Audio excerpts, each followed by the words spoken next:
Hello বন্ধুরা, good morning সবাইকে। কেমন আছো সবাই? আশা করছি রাধা মাধবের কৃপায় সবাই ভালো আছো।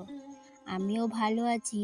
তবে সেক্ষেত্রে গিন্নিশালা রান্নাঘর ব্লগসের তরফ থেকে তোমাদের সবাইকে আবারও অনেক অনেক ভালোবাসা ও ওয়েলকাম জানিয়ে আজকের কাজকর্মগুলো শুরু করলাম।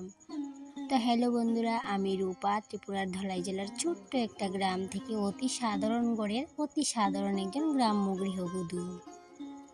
সকালের যাবতীয় কাজকর্মগুলো সমস্তটাই সেরে নিয়েছিলাম, কেন কি সকালে না একটু তাড়াহুড়ো থাকে, ওই যে ছেলে স্কুলে যাবে, হাজব্যান্ডও বেরোবে, তো সেদিকে ছেলেকেও একটু ভাত খাইয়ে দিতে হয়, তারপরে রেডি করো, অনেক ব্যাপার থাকে, সেগুলো করে নিতে নিতে কিন্তু ক্যামেরা ধরার আর সময় পাইনি। তাই জন্য এই যে এখন ফ্রি হয়ে নিজের মতো করে ঘরের কাজকর্মগুলো যেহেতু করছি, ভাবলাম সেখান থেকেই তোমাদের সাথে ভিডিওটা শেয়ার করি।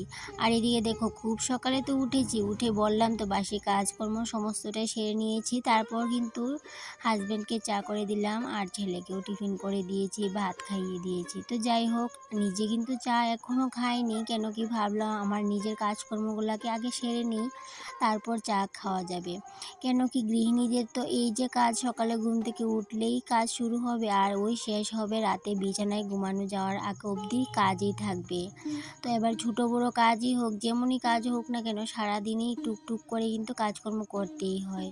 তো যাই হোক, সেই ভেবে কিন্তু কাজে লেগে পড়লাম, ভাবলাম সময় করে চা খেয়ে নেব। তবে আমরা গৃহিণীরা অনেক সময় কি বলে থাকি বলো তো, ওই যে সময়ের মধ্যে কাজ বাজ সেরে নিয়ে সারাদিন ফ্রি, কিন্তু ফ্রি আর থাকতে পারি কই, এই যে একটা না একটা কাজ কিন্তু ঠিক বেরিয়ে যায়, ছোটো হোক বড় হোক, কাজ তো কাজই। এই যে বললাম সারাদিনের কাজকর্ম লেগেই থাকে। তো যাই হোক, এদিকে দেখো, এই যে রুমটা, ছেলে যে রুমটাতে বসে পড়াশোনা করে, ছেলের মাস্টার আসলে বসে, তো সেই রুমটাকে ভাবলাম, সকালে তো ঝাড় দিয়েছিলাম, তারপরেও কিন্তু ভাবলাম যে একটু মনে হয় নোংরা হয়েছে, সেই জন্য ঘরটাকে একটু মুছে পরিষ্কার করে নিলাম। তারপর মাকড়সার ঝুলগুলোকেও ঝেড়ে নিয়ে এলাম, কারণ কি বুধবার যেহেতু আজকে, তাই জন্য ভাবলাম মাকড়ের ঝুলগুলোকে ঝেড়ে নিই। তো মাকড়ের ঝুলগুলোকে ঝেড়ে একদম খাটের স্ট্যান্ড সমস্তটাই মুছে নিয়েছি, মুছে তারপর বেডশিটটাও চেঞ্জ করে দিয়েছি। তোমরা একটা জিনিস বুঝতে পেরেছো কিনা জানি না, ওই যে যখনই আমি রুমটাকে ক্লিন করলাম, তখন কিন্তু রুমটাকে অতটাও ভালো লাগছিল না, আর যেহেতু রুমের মধ্যে কোনো রকম কোনো ফার্নিচার নেই, ছোট্ট একটা রুম। আর যখন আমি রুমটা ক্লিন করার পর বেডশিটটা চেঞ্জ করে দিলাম, তখন কিন্তু রুমের লুকটাই একদম চেঞ্জ হয়ে গেল। তো রুমটা গুছানোর পর চলে আসলাম সোজা রান্নাঘরে, এসে নিজের জন্য একটু চা করে নিলাম। তো তার সাথে নিয়ে নিলাম একটু মুড়ি।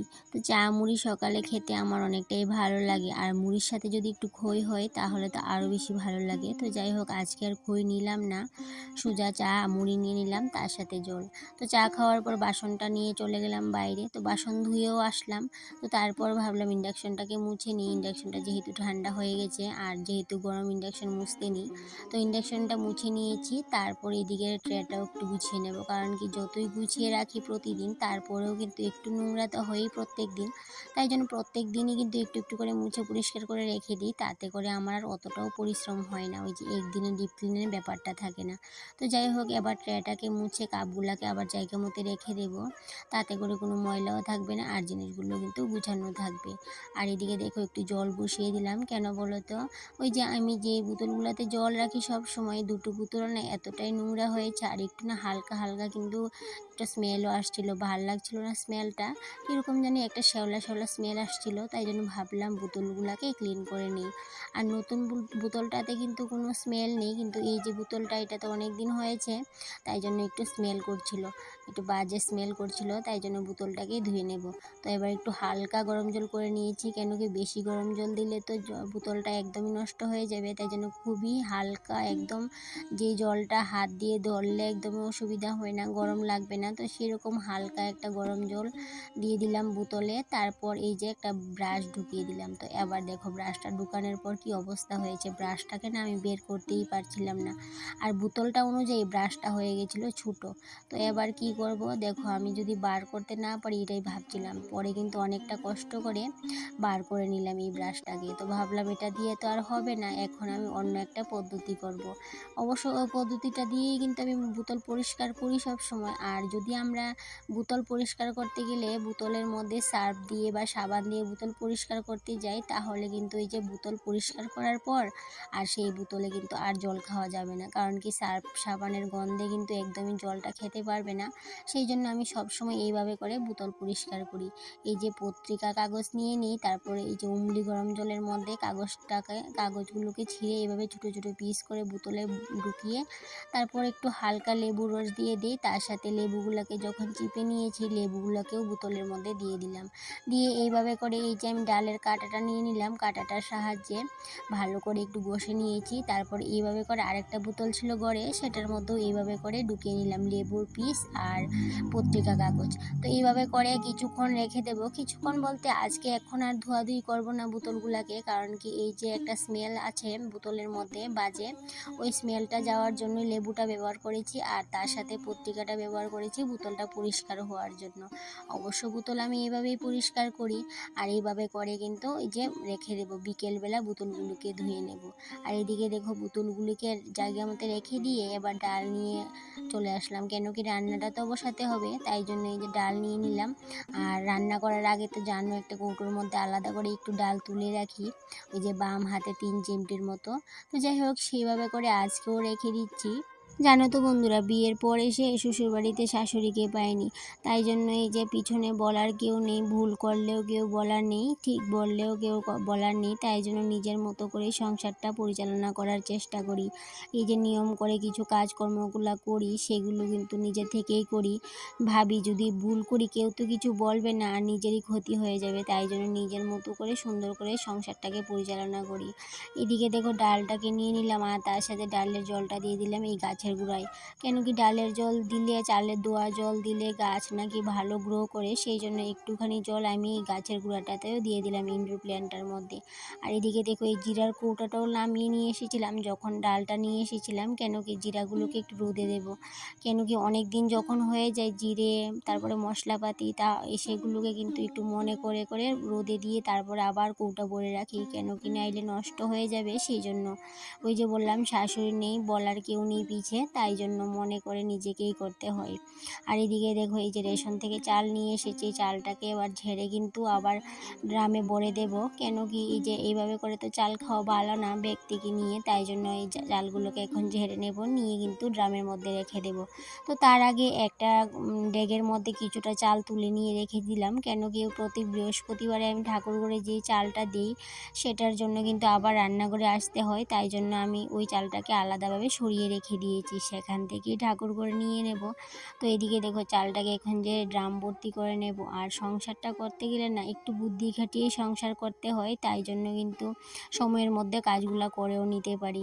আর এই যে যেহেতু আমি গ্রাম্য গৃহবধূ, তাই জন্য কিন্তু নিজের বিলাসিতাটা কিন্তু অতটাও করি না, নিজের ঘরের সংসারের জন্য কিভাবে সুন্দর করে জিনিসপত্র কিনে ঘরদোরকে গুছিয়ে রাখতে পারবো, সবসময় কিন্তু মাথার মধ্যে এটাই চলতে থাকে। নিজের জন্য কখনোই বিলাসিতা করি না, কিন্তু বিলাসিতা করি ঠিক আছে, কিন্তু ঘর দুয়ারের জন্য, ঘরের জন্য। এই যে যেমন ধরো একটা বেডশিট কিনতে পারলাম ঘরের জন্য, তো সেটাতেই আমার অনেকটাই আনন্দ। ঘরের একটা ছোটো মোটো জিনিস কিনলাম, তো এই বিষয়ে কিন্তু অনেকটাই আনন্দ পাই। আর এদিকে দেখো এই যে এখন যেহেতু স্নান করে পূজা দিতে চলে যাব, তাই জন্য কিন্তু তার আগে আমি রান্নার সমস্ত ব্যবস্থা করে রেখে তারপরে চলে যাব।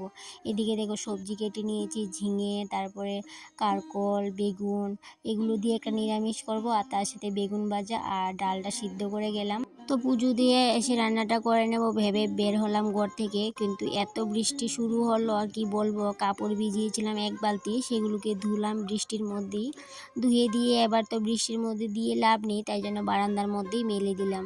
তারপরে এবার স্নান করে পুজোটাও সেরে নিলাম, সেরে নিয়ে এবার সোজা চলে যাব রান্নাঘরে, কারণ রান্নাটা তো বাকি আছে, কিন্তু রান্না করতেও অতটা সময় লাগবে না, কেন কি যেহেতু আমি সমস্ত কিছু রেডি করে রেখে এসেছি। তো যাই হোক বন্ধুরা, ওই যে বললাম নিজের জন্য বিলাসিতা করি না, ঘরের জন্য বিলাসিতা করি। ঘরদোর আমার সারাক্ষণ মাথার মধ্যে এটাই চিন্তা থাকে কিভাবে ঘরদোর গুছিয়ে পরিপাটি করে রাখতে পারবো, কিভাবে ঘরটাকে ময়লামুক্ত রাখতে পারবো।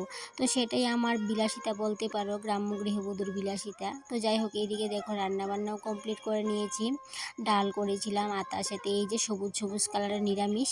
আর এই সবজিটা না আমার একটা ভীষণ প্রিয় সবজি, নিরামিষ তরকারি মাছ মাংস অতটাও ভালো লাগে না, আমার নিরামিষ যতটা ভালো লাগে। তো যাই যাই হোক বন্ধুরা, এদিকে দেখো বোতলগুলোকেও কিন্তু ধুয়ে নিয়েছি, তারপরে যে জল ভর্তি করে নিলাম। আর এখন কিন্তু বোতলগুলো থেকে কোনো প্রকার কোনো স্মেল নেই, খুব সুন্দর একটা স্মেল আসছে। সেটা কি বলো তো, ওই যে লেবুর, তো লেবুর স্মেলটা তো খুবই ভালো, তাই না? আর এদিকে যদি সাবান সার্ফ দিয়ে আমি ধুতে যেতাম বোতলগুলোকে, তাহলে তো কি বলবো, জল আর খাওয়াই যেত না বোতলগুলো থেকে। তো যাই হোক, এদিকে দেখো সকালবেলা যে জিরেগুলো রোদে দিয়েছিলাম সেগুলোকে আবার কৌটা ভর্তি করে রেখে দেবো। আর দেখো জিরাগুলো ভরতে গিয়ে কতগুলো জিরা ফেলে দিলাম, তো সেগুলোকে নষ্ট করব না, সেগুলো কিন্তু আবার তুলে কৌটার মধ্যে রেখে দেব। তো যাই হোক বন্ধুরা, গল্প করতে করতে দেখো ভিডিও শেষ পর্যায়ে চলে আসলাম। আবারও দেখা হবে নতুন একটা ব্লগ ভিডিওর সাথে। ততক্ষণে তোমরা ভালো থেকো, সুস্থ থেকো, টাটা।